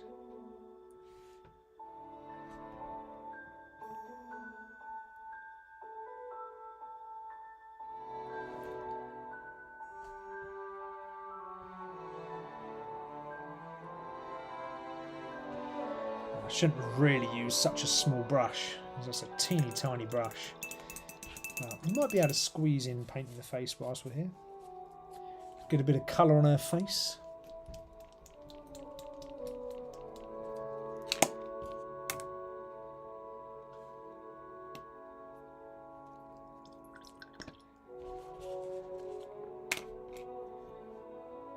Nope, not that brush. I don't want that brush.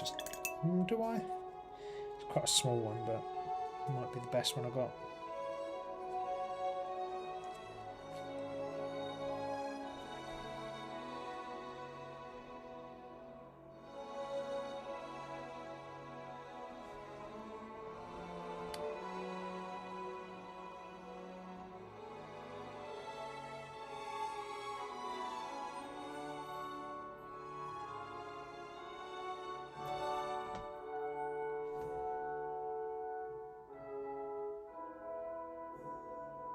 Has anyone else been caught out recently when buying anything online? It's Stick it in the chat if you have. Let me know. Tell me that I'm not the only one that's got caught out recently.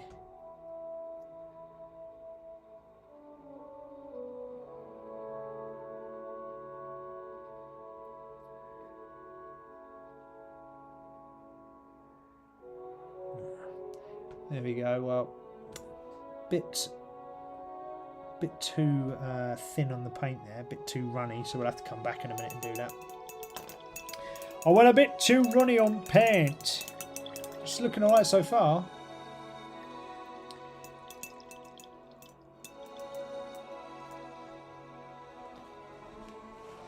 I am, am I how? I'm the only one that's been scammed. Oh. Hurts me. Hurts me deep inside.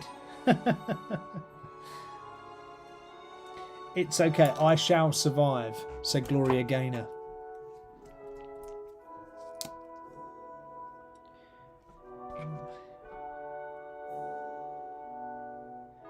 Just trying to mix up another metallic colour just for the sword. I'm kind of going with a bit more of a fiery, bronzy kind of colour, which is quite nice.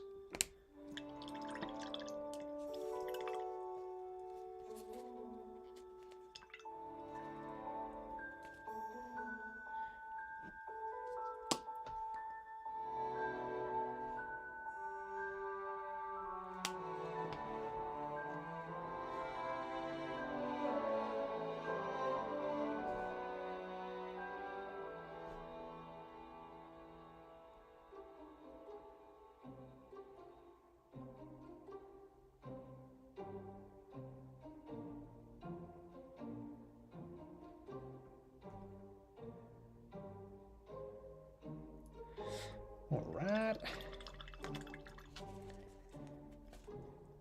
Let's get this brush in. Let's go for a little bit. So there's a little decal on the sort of area, decorative area on this sword that I quite like. And I thought, well, let's put a really bright metallic in here because that would look really cool.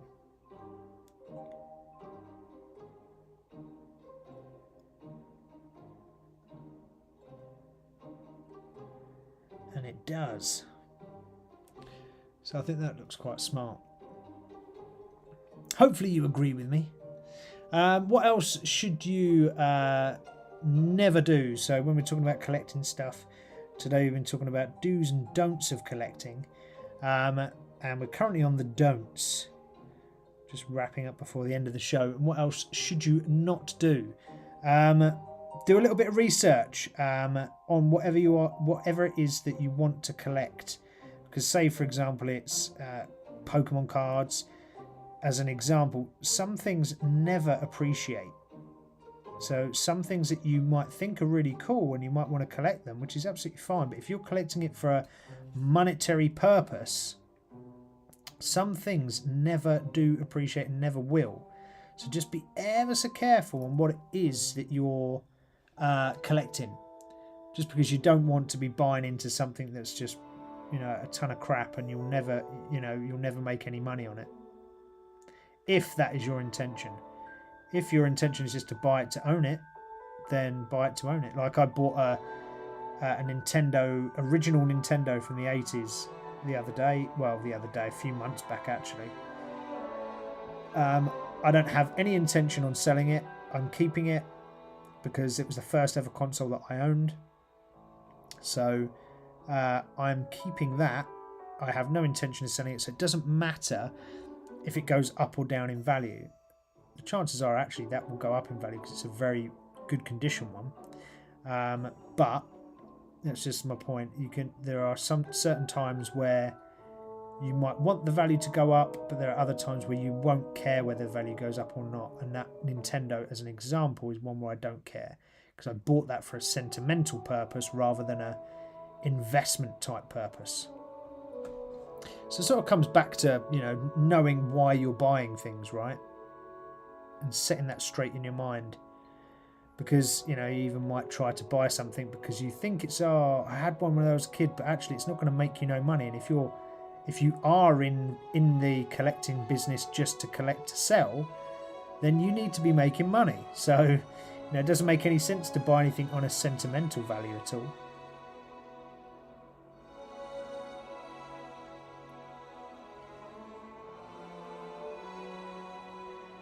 getting into these tight areas is a bit difficult, actually.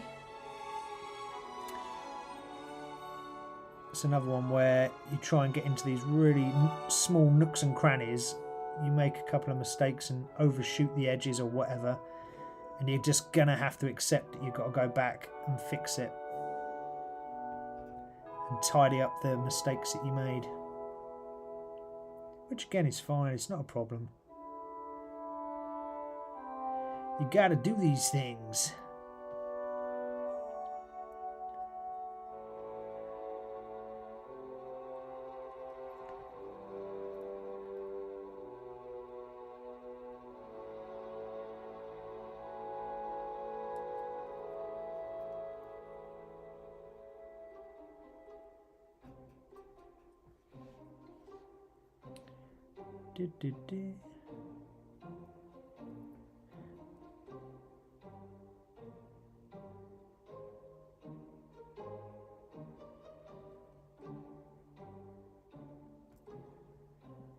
There we go. That looks quite good.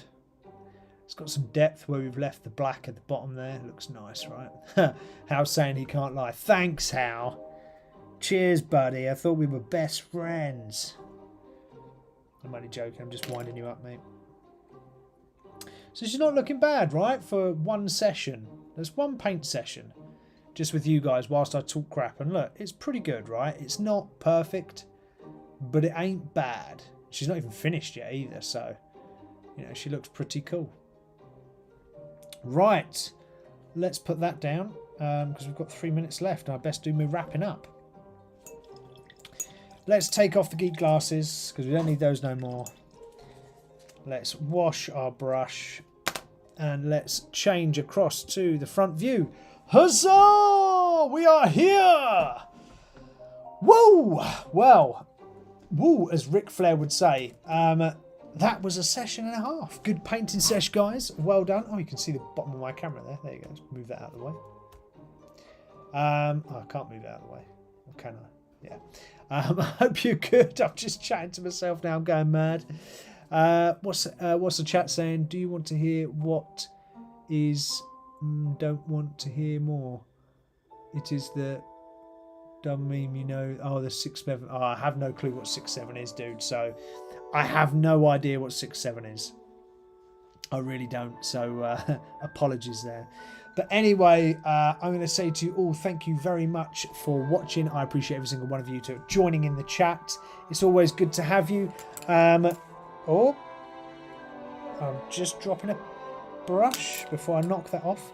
Thank you so much for joining. Appreciate every single one of you. Make sure you like the video once it's posted. Make sure you give it a good thumbs up. Make sure you subscribe to the channel. Share it with your friends. Why not? Bring your friends along. Let's have all of us online and chatting and talking geek, right? That's what we want. That would be far better. Alrighty. Take some time this weekend for yourself to take a moment of clarity, to breathe, to relax.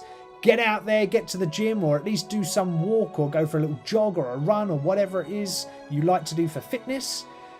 And for the Lord's sake, please, please do something geeky this weekend. All right? Pick up a paintbrush, buy some models, go play a board game, do something geeky, because I tell you what, you'll thoroughly enjoy it. All right?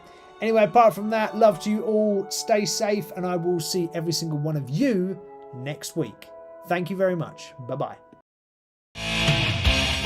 Minis-N-Muscles, we're heroes rise. The dying world's still mighty skies. Rushing air, where power we fight. Strength that makes you light in the night. Where the brawn meets the brush. The story's told in this land of imagination mode. With every stroke, adventures unfold. Minis-N-Muscles, heart and soul.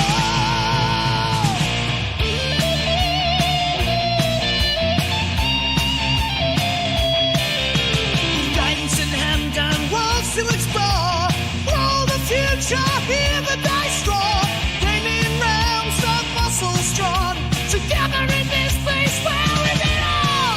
Golden spells, casting dreams until the dawn, leveling up and the world to follow.